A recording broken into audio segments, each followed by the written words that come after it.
Olá, boa noite. Seja bem-vindo a mais um vídeo. Eu quero dar continuidade do vídeo anterior. Eu estava falando sobre o movimento pentecostal. A pergunta de hoje é: a Bíblia reconhece o pentecostalismo ou o Pentecoste como movimento? Movimento pentecostal é reconhecido pela Bíblia? Antes de tudo, eu quero trazer aqui pelo menos duas passagens bíblicas com referência em Efésios capítulo de número 4 e versículo de número 8, que diz o seguinte. Estou com a minha Bíblia aberta aqui. Efésios 4 e versículo de número 8. Por isso diz: quando ele subiu às alturas, levou cativo o cativeiro e concedeu dons aos homens. Ora, que quer dizer subiu, senão que também havia descido até as regiões inferiores da terra? É uma questão. Aquele que desceu é também o mesmo que subiu acima de todos os céus para encher todas as coisas. E ele mesmo concedeu a uns para apóstolos. Olha só, alguém me fez a pergunta: Daniel, como você pode mostrar ou provar na Bíblia essa distinção, né, essa hierarquia entre oficiais ordinários e oficiais extraordinários? Então, aqui está uma distinção de oficiais ordinários e oficiais extraordinários. Versículo de número 11. Ele mesmo concedeu para apóstolos alguns, uns para apóstolos, outros para profetas. Estou falando de oficiais extraordinários. E outros para evangelista. Evangelista ainda encontra-se entre os oficiais extraordinários. E por quê? Porque a profecia, ela é fundamental, é o fundamental exercício do ofício apostólico ou do ofício extraordinário de profeta. Lembra que eu falei? O profeta, ele traz mistérios que estão ocultos com Deus e expõe esses mistérios, e os apóstolos traz luz, compreensão e entendimento, descortinando esses mistérios que estão explícitos ou estão implícitos, né? Uma revelação. Então eles trazem luz e compreensão, dando entendimento. A princípio nós sabemos que Deus falou de muitas formas através dos profetas no passado. E por último, conforme diz em Hebreus capítulo de número 1, versículo 1, por último, Deus falou através do próprio herdeiro, através do próprio filho. Então não há necessidade, obrigatoriedade de revelações e profecias. A Bíblia tem tantas profecias que ainda não chegaram a se cumprir, que não existe necessidade, obrigatoriedade, motivação para novas profecias, para novas revelações. Você tem visto muito, eu tenho visto muito, revelações imediatas, sonhos e visões de revelações direta, falando com próprios profeta, entre aspas, e apóstolos de hoje, que não tem nenhuma base doutrinária nos escritos, tanto veterotestamentário quanto neotestamentário. Não tem uma base de doutrina, não tem ciência, não tem revelação e não tem doutrina. Em 1 Coríntios, capítulo 14, verso 6, Paulo diz: o que me adianta falar com vocês, senão por meio de revelação, ciência, profecia e doutrina. As formas de Deus se comunicar com o homem. Em Samuel, 1 Samuel, capítulo de número 28 e versículo de número 6. Deus falava através de sonhos, urim e profetas. 1 Coríntios 14, 6. Revelações, ciência e profecia e doutrina. Quais são os aspectos básicos que deve haver numa profecia? Edificação, exortação e consolo. Se não tiver esses três aspectos básicos, então não é profecia vinda de Deus. Tem que ter base escriturística, tem que ter base bíblica. Enfim, então aqui nós temos até o versículo de número 11 falando dos oficiais extraordinários. Agora, e outros para pastores, aqui pastor é o oficial ordinário. E mestres, oficial ordinário, que no caso seria o professor, o teólogo, o bacharel, enfim, né? Com vista ao aperfeiçoamento dos santos para o desempenho do seu serviço, para a edificação do corpo de Cristo, até que todos cheguemos à unidade da fé e no pleno conhecimento do Filho de Deus, a perfeita varonilidade, à medida do Filho de Deus, enfim. Também 1 Coríntios, aliás, 1 Coríntios capítulo de número 12, versículo de número 8, que diz o seguinte, tá aqui, porque a um é dado, mediante o Espírito, a palavra da sabedoria. Lembra que eu falei que anteriormente que a profecia está atrelada à ministração da palavra, ao exercício da palavra, à pregação da palavra, à pregação expositiva. Você vai encontrar muito nas igrejas hoje em dia pregações temáticas, ministrações temáticas. Existe uma grande diferença entre uma preleção temática e uma preleção expositiva. O que eu tento fazer, na maioria das vezes, é fazer uma exposição bíblica, uma pregação expositiva e não uma pregação temática. O que seria uma pregação temática? Qual a distinção da pregação temática de uma pregação expositiva?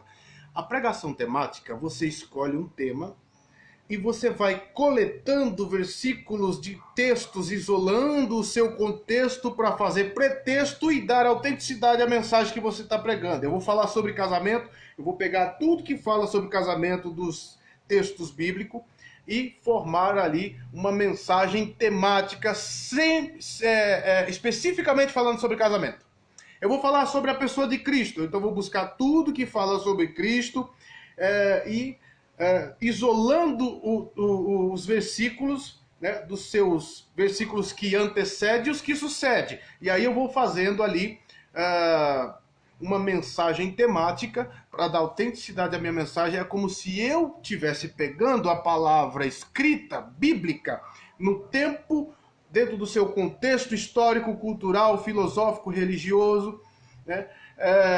Dentro dos seus usos e costumes no seu país e na sua língua original, e tomando como sendo propriamente para mim. Eu vou fazer uma viagem. Eu vou fazer um serviço de Uber. Vou fazer um serviço de Uber. Então eu vou lá, pego o meu carro, aí eu penso, bom, eu vou tirar uma palavra para ver o que Deus vai falar comigo aqui, né, nesse momento. Aí eu pego a Bíblia assim pela fé, conforme faz a maioria dos pentecostais, né? Pega a Bíblia pela fé assim. Deixa eu pegar a Bíblia aqui. Tá, vou pegar a Bíblia aqui. Pega a Bíblia, aí faz o seguinte. Ó Senhor, fala comigo, confirma minha saída, minha viagem, e aí ele abre. Aí vai assim, com o dedão e vai em cima do versículo, e quando ele olha, tá escrito assim: esta noite estarás comigo no paraíso. Pronto, o pentecostal já toma aquilo propriamente para si, como se a Bíblia tivesse escrito no meu tempo, na minha contemporaneidade, diretamente para mim. Não valendo, não significando nada a primeira audiência, os primeiros leitores, o contexto histórico, cultural, filosófico, religioso, o que aconteceu, o caso pelo qual foi dito essas palavras, esta noite estará comigo no paraíso. Para quem foi dito essas palavras, não importa. O que importa é que Deus está falando comigo. Essa noite estarás comigo no paraíso. Então, eu vou morrer. Né? Eu vou sair de carro para fazer uma viagem e eu vou acabar sofrendo um acidente no meio do caminho. Então, o problema do pentecostal é pegar os escritos bíblicos como sendo escrito diretamente para mim, propriamente para mim. Então, isso ocorre no movimento pentecostal, isso ocorre naqueles que sempre enfatizam ou dão ênfase, né, às mensagens temáticas. Uma mensagem expositiva já é diferente. Você não pode isolar dos versículos que antecede e que sucede. Você tem que entender o texto dentro do seu contexto remoto e contexto imediato. Contexto imediato está explícito aqui no texto imediato. O contexto remoto está ligado mais à questão histórica, cultural, filosófica, língua original, uso e costume da época, né? Enfim, a filosofia, né, do tempo em que foi escrito os escritos bíblicos, então eu sempre procuro dar essa ênfase a uma pregação mais expositiva. Então aqui no capítulo de número 12 da primeira carta aos Coríntios, versículo de número 8, porque aqui, versículo 8. Porque a cada um é dada a medida do Espírito a palavra da sabedoria, ou seja, a palavra da profecia. Você quer ouvir Deus falar com você? Não sai procurando o profeta com revelações imediatas, não, meu amigo, minha amiga. Não sai procurando a pessoa que tem histeria e contato imediato do terceiro grau, não, porque Deus deixou a palavra dele para falar contigo. Falou a antiga audiência no tempo e no contexto histórico, cultural, filosófico, religioso em que os autores escreveram. Mas é uma profecia. A palavra de Deus é a boca de Deus falando. É a profecia viva. Jesus Cristo, por exemplo, é o pão cristalizado que desceu do céu. É a palavra viva. Por isso nós temos lá em João capítulo 1, versículo de número 1, que diz a seguinte: En arche en hologos, kai hologos en prostonteon kai theos. No princípio eu era o verbo, e o verbo estava com Deus, e o verbo era Deus. Deus, a palavra escrita, a tradição escrita é a boca de Deus falando. Se você quer ouvir Deus falando com você, não sai procurando profeta, vaso, que tem uma revelação imediata e direta de Deus para você quentinha na hora, não, porque você não vai encontrar uma palavra verdadeira e genuína vinda de Deus quentinha na hora. Se você quer ouvir a voz de Deus falando contigo, leia a palavra, leia a Bíblia. Se você quer ouvir a voz de Deus falando em som audível, então leia em voz alta. Entende? Isso quem disse foi Augusto Nicodemos. Vamos lá, versículo de número 8. A palavra da sabedoria. E a outro, segundo o mesmo Espírito, a palavra do conhecimento. E a outros, mesmo Espírito, a fé. Então, observa que a fé é um dom de Deus. Não é um dom seu dado a Deus. É um dom de Deus dado a você. Até a fé que você tem em Deus, foi Deus quem deu para você crer nele. Entende? Percebe? Porque, de acordo com Efésios capítulo 4, estávamos mortos em nossos pecados e delitos, né? O Deus deste século havia cegado nosso entendimento, né, para que não resplandecesse a luz e não compreendesse a luz do Evangelho. Então, estando nós, Efésios capítulo de número 2, versículo 1, se não me falha a memória, ou Efésios 1, 2, deixa eu verificar aqui, diz que nós estávamos mortos em nossos pecados e delitos. A fé que temos em Deus, ela não vem de nós, conforme você pode observar aí nessa leitura de 1 Coríntios, capítulo de número 12, e versículo de número 11, se não me falha a memória, que eu acabei de ler. E Efésios capítulo 1, acho que é capítulo 1, verso 2, ou capítulo 2, verso 1, é que essa Bíblia aqui é de estudo, é uma Bíblia de estudo, e ela tem bastante página aqui, Efésios capítulo 1.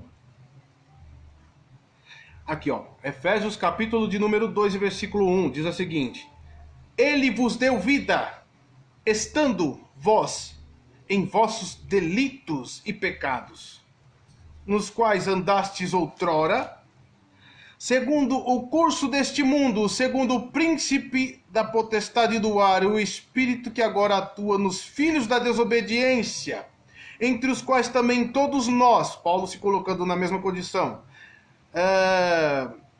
todos nós andamos outrora, segundo as inclinações da nossa carne, fazendo a vontade da carne e dos pensamentos.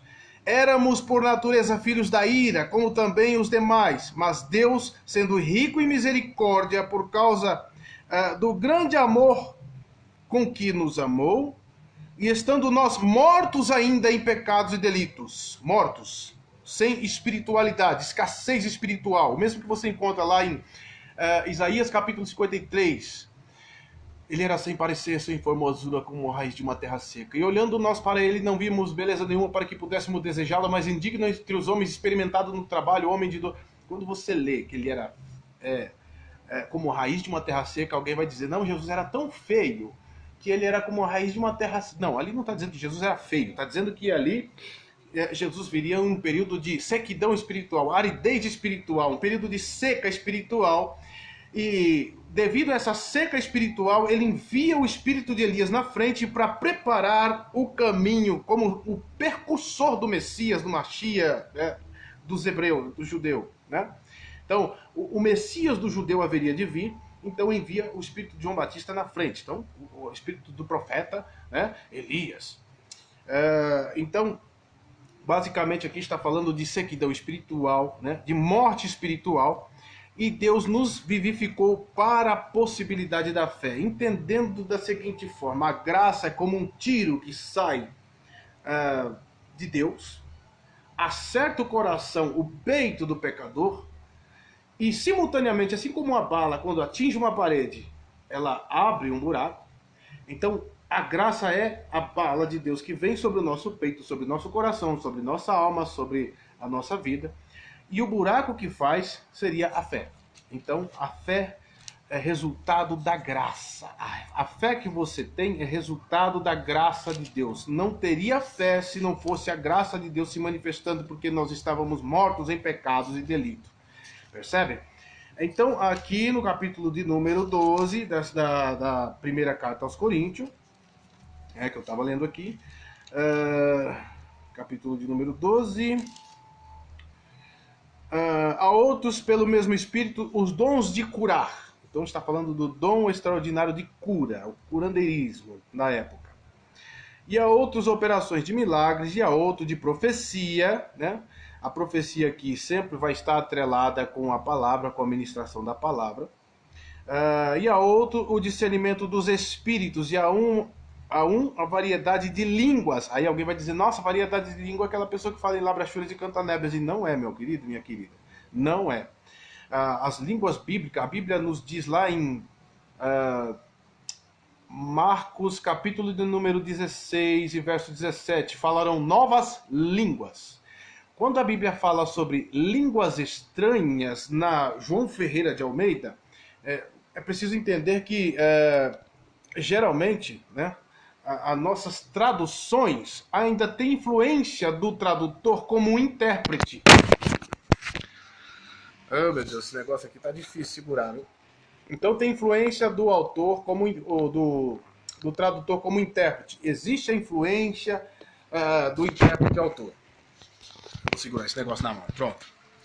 Então, veja bem, na Bíblia, quando diz que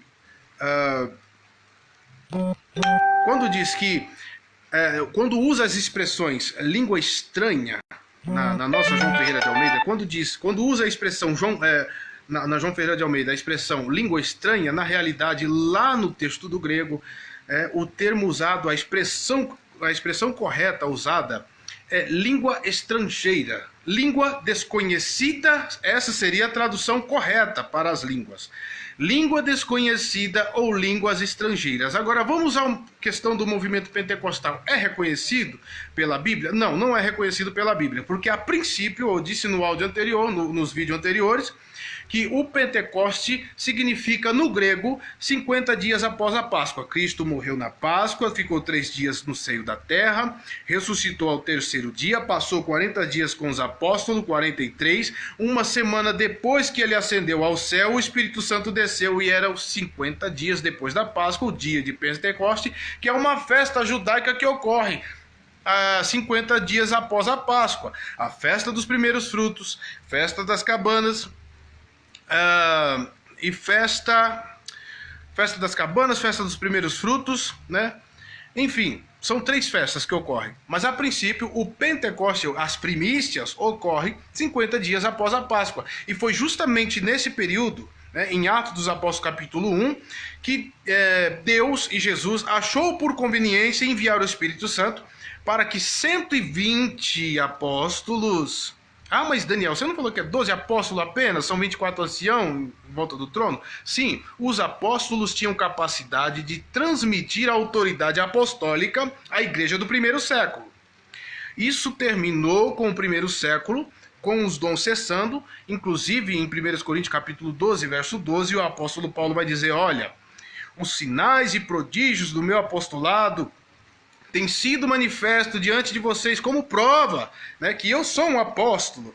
Então, Paulo usou os sinais, prodígios e maravilhas, a cura, as manifestações extraordinárias do Espírito Santo, as operações extraordinárias do Espírito Santo, né, de sinais e prodígios e maravilha, como prova autêntica do seu apostolado. Agora, se Jesus, no capítulo 16, versículo de número 17, está dizendo que esses sinais seguirão os que crerem, ou seja, toda a igreja, esses sinais seguirão os que crerem, toda a igreja que crê fará sinais, prodígios e maravilhas, curas e etc., né?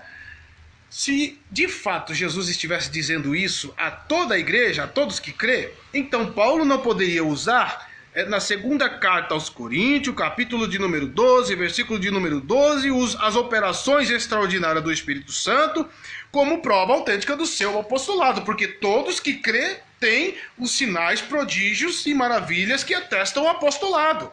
Agora, dentre os oficiais extraordinários, por que que Deus deu a capacidade de fazer milagres, sinais, prodígios e maravilhas?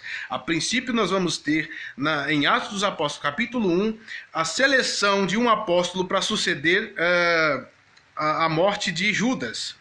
E era necessário que dentre os varões, e não entre as varoas, mas dentre os varões, lá estava Maria, mãe de Jesus, lá estava Maria Madalena, lá estava Isabel, estava todas as mulheres, né, de bom caráter, mulheres que tinham bons testemunhos, mulheres que eram serva de Deus, serva de Cristo, caminharam com Jesus, estiveram na cruz com Jesus.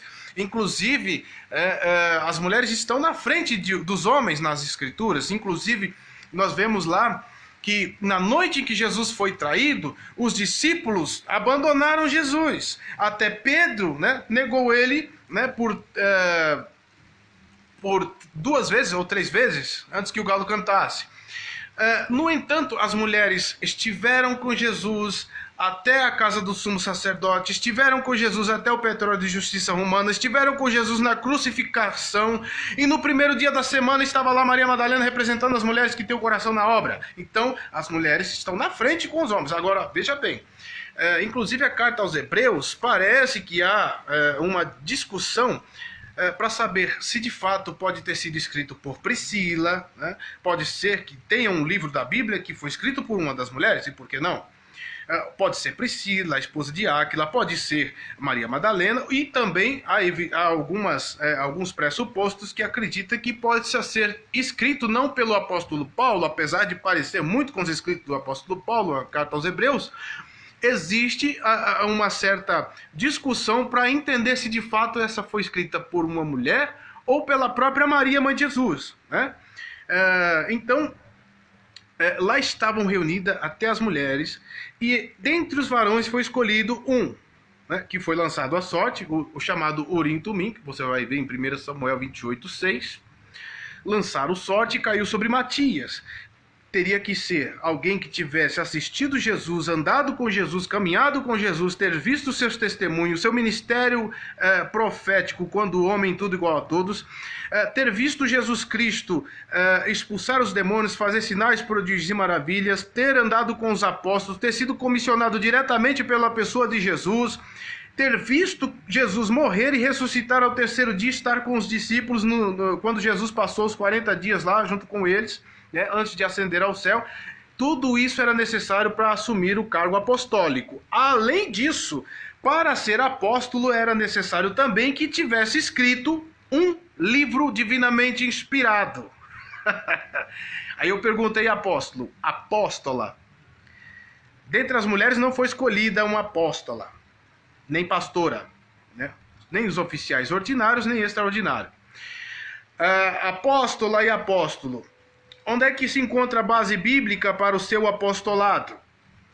Inclusive a Bíblia diz que deve ser comissionado diretamente por Cristo Jesus, ter visto ele morrer e ressuscitar ao terceiro dia, e ter ficado com eles 40 dias enquanto ele passou com os discípulos. Além disso, é necessário ter um escrito divinamente inspirado, porque os sinais, prodígios e maravilhas, para quem não sabe, está atrelado à autenticidade da escrita de um apóstolo. Por isso que a Bíblia deixa claro que os apóstolos lançaram os fundamentos. Paulo disse, olha, eu como um sábio arquiteto lancei os fundamentos. Outro vem e constrói sobre ele, mas cada qual veja como vai construir sobre esses fundamentos. E os fundamentos dos apóstolos é Cristo. Paulo ainda disse, olha, agora está encerrado o ministério apostólico, o cânon sagrado, as escrituras está completa. Se outro vier pregar um outro evangelho, além do que já foi pregado, mesmo sendo um de nós apóstolos, não aceite. Foi o Paulo quem disse que os dons cessariam.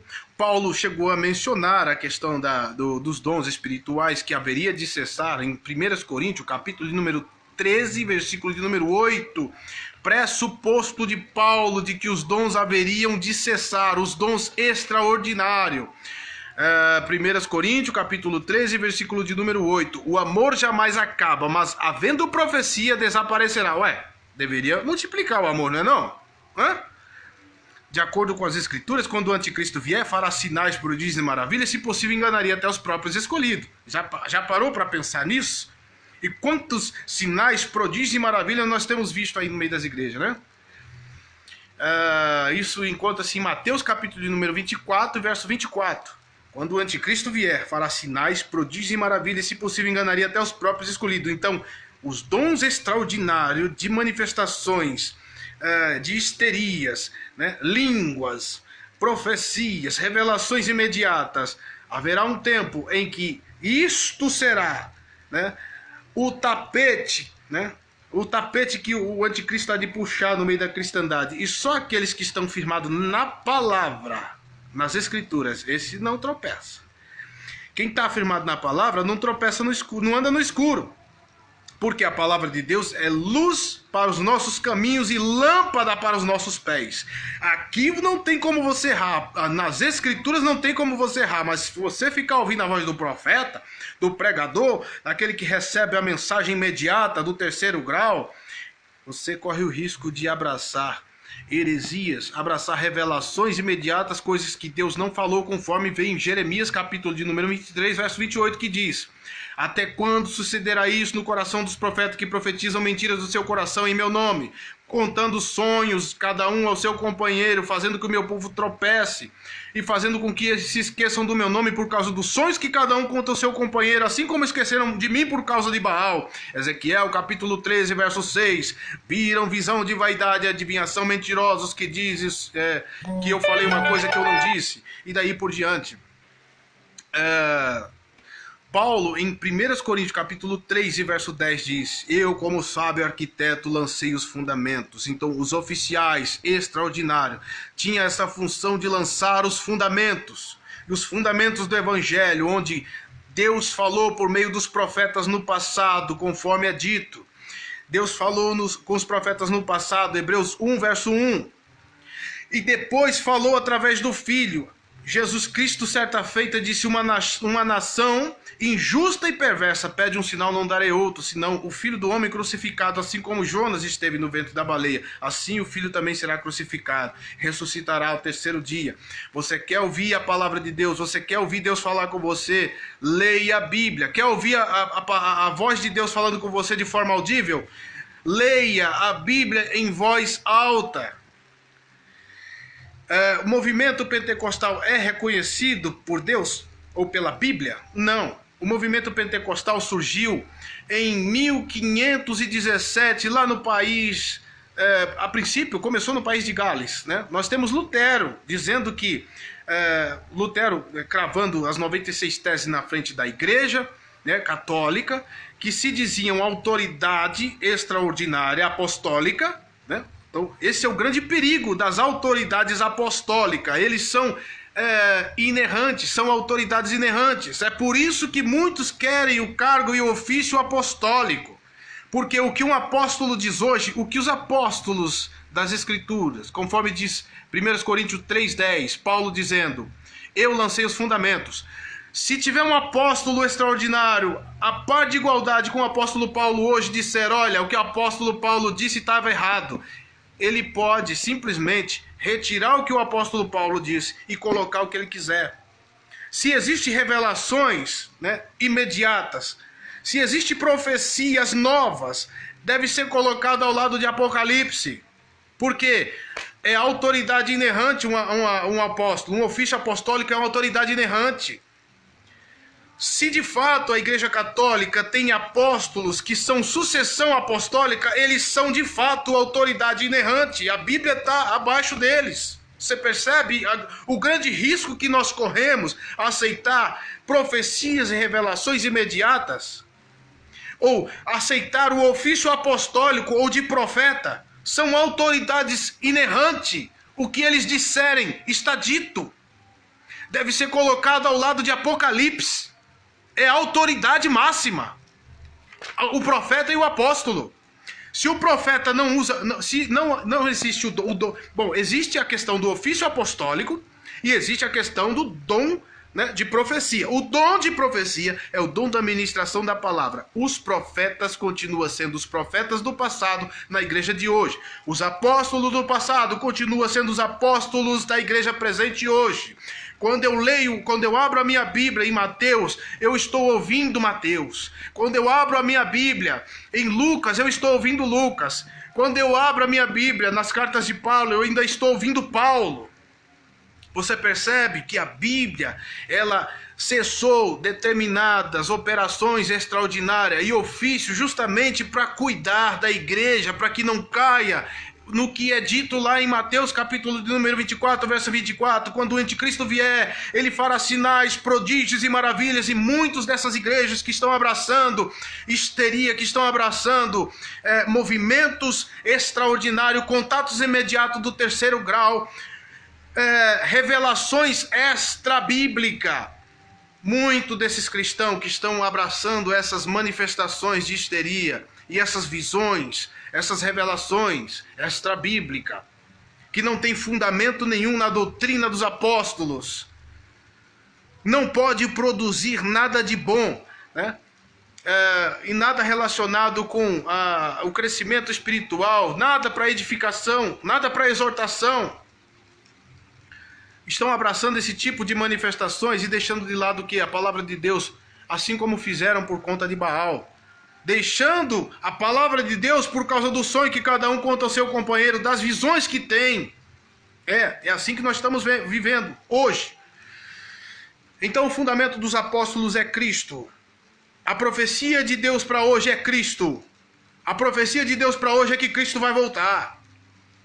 A profecia de Deus para hoje, para a igreja, é que você e eu precisamos consertar cada dia mais. A profecia de Deus para mim e para você é que, se nós não tomarmos cuidado, né, nossa vida vai estar indo de mal a pior. E que nós receberemos o opróbrio de tudo que semeamos aqui nessa terra. Essa é a profecia bíblica. Essa mensagem das igrejas protestantes, do triunfalismo, a mensagem da promoção pessoal, o triunfalismo, o sucesso pessoal, sucesso financeiro. As pessoas estão indo na igreja por causa disso. A princípio, começou no país de Gales, quando Lutero disse, olha, o Espírito Santo capacita o homem para interpretar a Bíblia conforme, né, o que é útil. Bom, Lutero quem disse? Quando ele cravou as 96 teses lá na Igreja Católica, protestando contra a autoridade apostólica, contra a autoridade oral, contra a tradição oral, e dizendo, olha, nós devemos abraçar o sola scriptura, a tradição escrita. Está aqui, ó. Isso é tradição escrita. E é isso que Jesus Cristo nos manda observar. Foi o que Lutero fez. E o Espírito Santo nos capacita para entender a tradição escrita pelos apóstolos, porque vocês não é mais sucessão apostólica, vocês deixaram o princípio fundamental, que é ir em busca das almas. Vocês inverteram os valores. A Igreja Católica, num determinado tempo, num determinado período, assim como aconteceu com o sacerdócio levítico, quando deixaram de cumprir a litúrgica do culto e adoração a Deus e começaram a se dedicar mais às ofertas, aos dízimos, e até roubar, né, os dízimos que deveria pagar, o dízimo do dízimo. O texto de Malaquias, o texto completo de Malaquias é contra o sacerdócio levítico. Não é contra a igreja ou contra alguém que está deixando de pagar dízimo. Usam esse texto para ganhar dinheiro, né? Mas quem diz que está falando contra quem não paga dízimo? Está falando contra os que recebem o dízimo e não pagam o dízimo do dízimo. É contra as autoridades eclesiásticas do tempo. Mesma coisa ocorre com a Igreja Católica. Cumprindo-se o que é dito em Romanos, capítulo de número 1. Quando diz explicitamente, mudaram a glória de Deus em mentira e começaram a adorar mais a criatura do que o Criador. Por quê? O objetivo de Cristo é que viéssemos a ir ao campo. É que vai chegando mensagem aqui, eu fico disperso.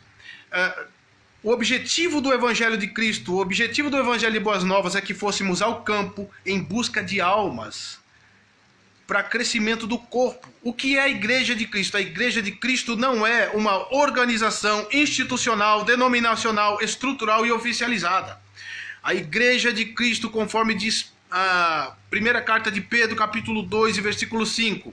Vós sois pedras vivas, edifício e morada de Deus e sacerdócio santo para apresentar sacrifício agradável a Deus. Então, a Igreja de Cristo na Bíblia não é uma instituição, não é uma organização institucional, denominacional, estrutural e oficializada. É um ajuntamento de pessoas que compartilham de um relacionamento de dependência de fé e prática em Cristo Jesus. Isso nos diz claramente que a Igreja de Cristo é um organismo vivo e não uma organização. Mas esse organismo vivo, esse ajuntamento de pessoas cria uma ferramenta de missão. Agora nós vamos entrar na questão do institucionalismo. Esse ajuntamento de pessoas cria uma ferramenta de missão chamada organização institucional, denominacional, estrutural e oficializada. É uma ferramenta de missão. A igreja estrutural, física, é uma lavoura de Deus. Ali está a igreja invisível, a igreja mística, o corpo místico de Cristo, conforme dizem em 1 Coríntios, capítulo 12. Corpo místico de Cristo. Ali está a igreja de Cristo. É uma lavoura. Só que ali não está apenas o corpo místico de Cristo, está também o joio. Em uma instituição organizacional, denominacional, estrutural e oficializada, encontra-se uma lavoura de Deus. Ali está o trigo, mas também está o joio.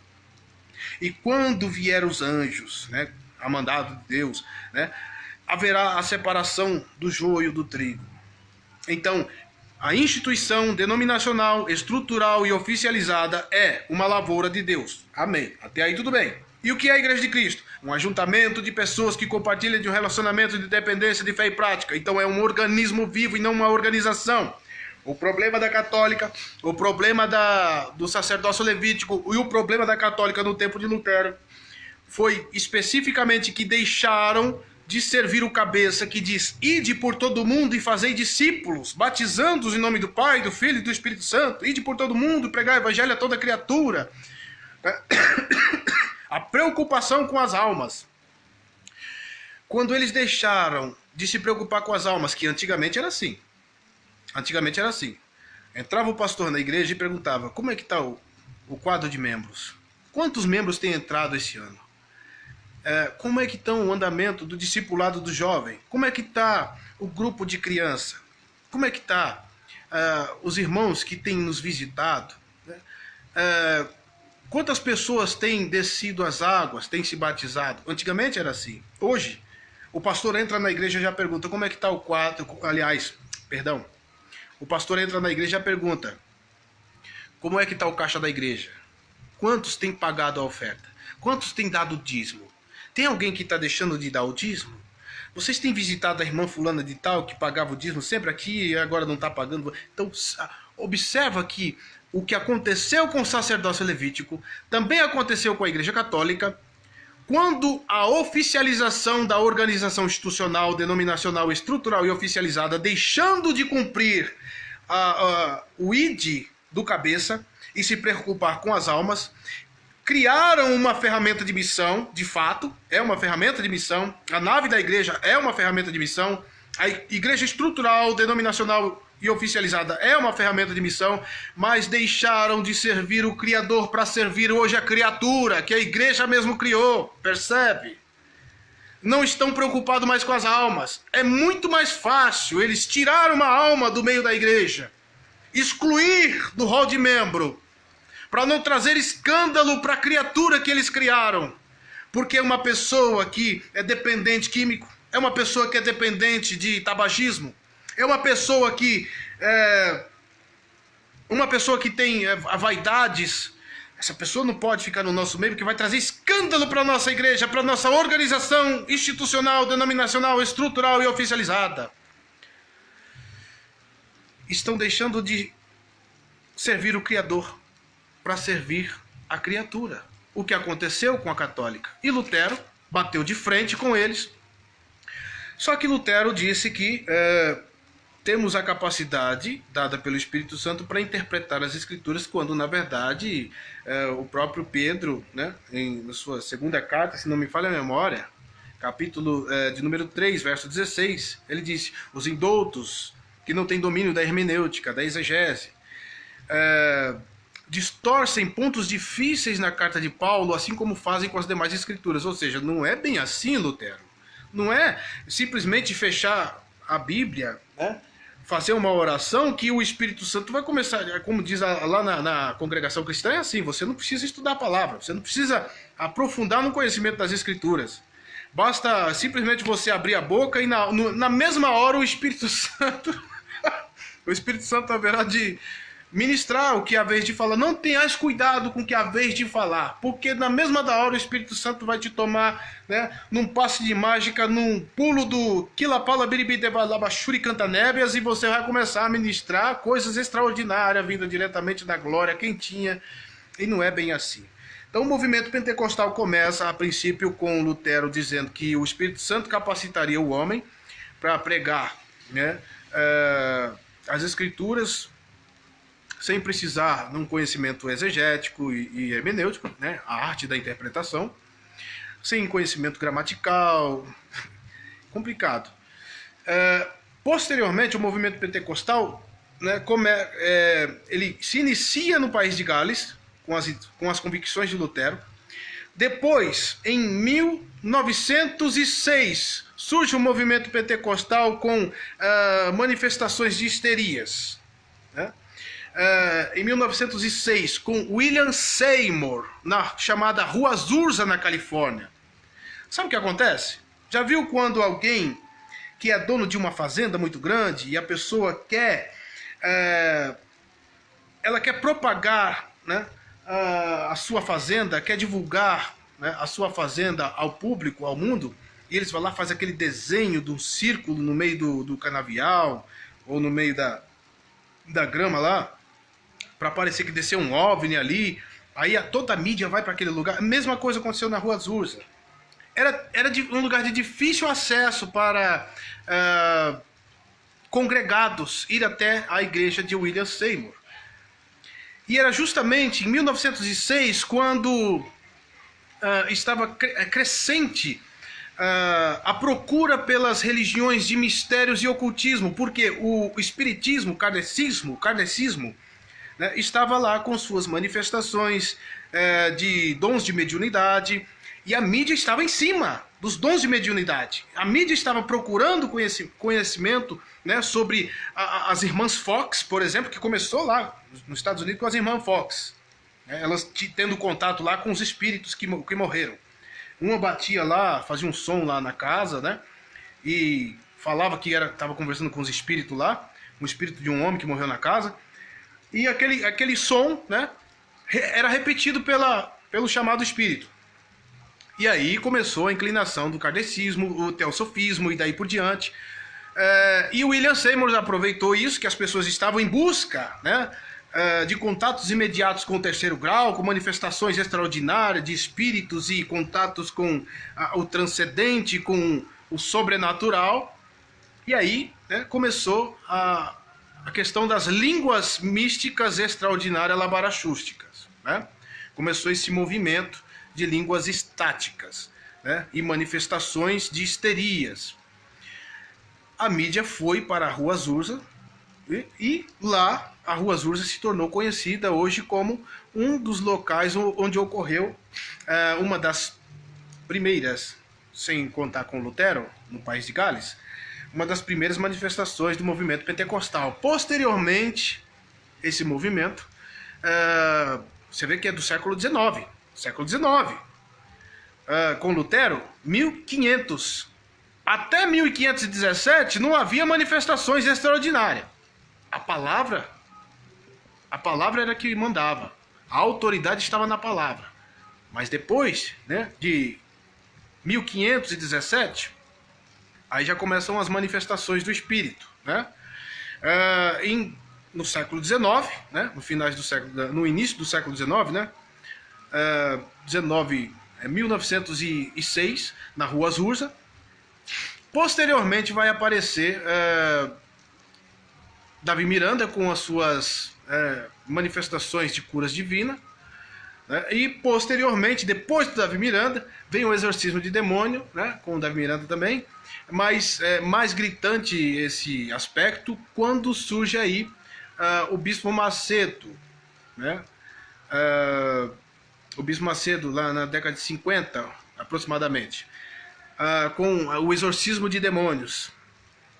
E mais, né, intenso ainda se torna isso, o movimento pentecostal, né, passa de movimento pentecostal clássico para hiperpentecostalismo, que é o neopentecostalismo que hoje nós conhecemos, que é a busca pelo Espírito Santo, quebra de maldição, campanha de quebra de maldição. Irmão, a Bíblia diz claramente, a cédula que estava contra nós, em todas as suas ordenanças, a cédula que estava contra nós, em todas as suas ordenanças, a palavra de Deus, a lei de Deus que é santa, que estava contra nós em suas ordenanças, Cristo rasgou e cravou na cruz. Se Jesus nos libertou na cruz da maldição da lei de Deus que é santa, que dirá maldição? Campanha de quebra de maldição é anticristã. É anticristo, é campanha de anticristo. Se você faz campanha de quebra de maldição, você está contribuindo com as influências do anticristo. Busca pelo batismo com o Espírito Santo. O batismo com o Espírito Santo é um só. Ocorre lá em Atos dos Apóstolos, quando desce o Espírito Santo, capacitando 120 para pregar o evangelho nos idiomas daquelas nações que ali estavam reunidas, assistindo à festa de Pentecoste, a ocasião que Deus aproveitou, que estavam gentil lá. A língua foi dada como testemunho. Você vê que a língua falada ali são os idiomas.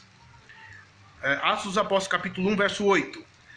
Esses varões não são galileu? Nunca estudaram o nosso idioma e falam na nossa própria língua materna? São línguas humanas, não são línguas de anjo não, tá?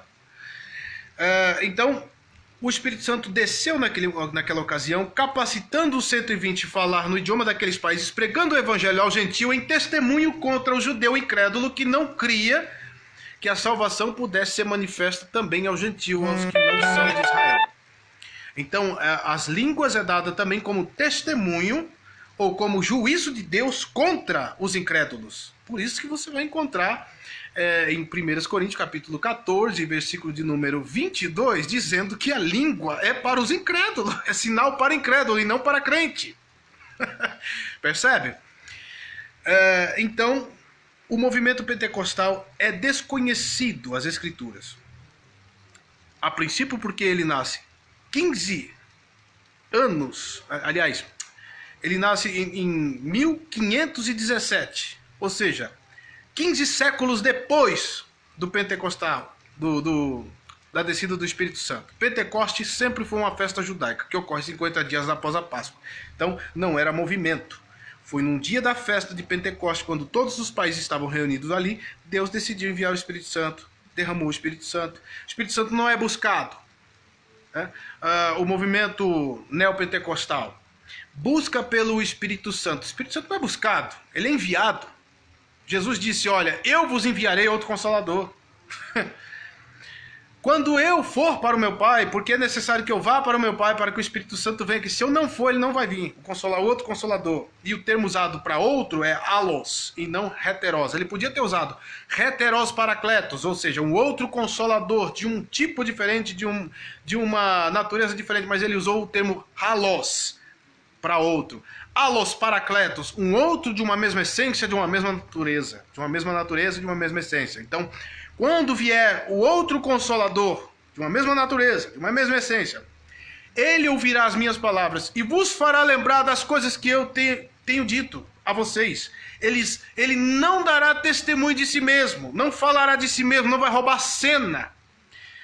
Ele fará com que vocês se lembrem das palavras que eu disse. Ele fará com que vocês se lembrem do que eu disse. Ouvirá o meu Pai e falará do meu Pai. Ouvirá a mim e falará de mim. Ele dará testemunho de mim. Ele não dará testemunho de si mesmo. Ele não vai buscar culto para si próprio. Ele vai buscar a glorificação do meu nome, para que o Pai seja glorificado no meu nome. Jesus o tempo todo explicando que ele enviaria outro Consolador, que ele derramaria. Nunca seria buscado o Consolador, nunca seria alcançado por homem nenhum, e daí por diante. Então o movimento pentecostal e o movimento neopentecostal não é conhecido das Escrituras. Primeiro porque esse movimento surgiu 15 séculos depois da descida do Espírito Santo. Em 1906, também, no século XIX, aí teve um movimento de línguas místicas e estáticas que é desconhecido também na Bíblia.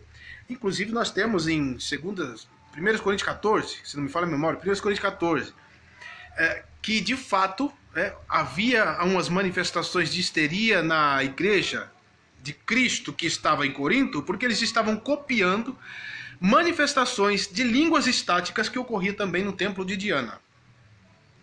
Inclusive o apóstolo Paulo não está presente para definir tais línguas, mas ele deixa uma carta cheia de indicações a respeito de línguas que é falada sem objetivo, sem sons definidos, que não tem nenhum entendimento e que não haja intérprete. E se não tiver intérprete, que cale-se. Se não sabe o que está falando, cale-se, é melhor não falar. Mas se for uma oração, eficaz, porque uma oração eficaz em diversidade de língua para falar em espírito com Deus, para edificação pessoal. Só que a Bíblia diz que o Espírito Santo não dá dom nenhum para edificação pessoal, que seria um dom egoísta, que não passaria pelo crivo do dom do amor. Então, 1 Coríntios, capítulo de número 13, versículo de número 8, você pode perceber que quando o amor, ou quando o que é perfeito vier, no caso a palavra estiver completa, o amor perfeito de Deus, revelado através das Escrituras, Jesus Cristo manifestado entre nós em espírito, quando ele chegar, então o que em parte que conhecemos e profetizamos será aniquilado. Percebe? Então o único dom que vai prevalecer, de acordo com a Bíblia, é o dom do amor. E até o próximo vídeo, irmãos.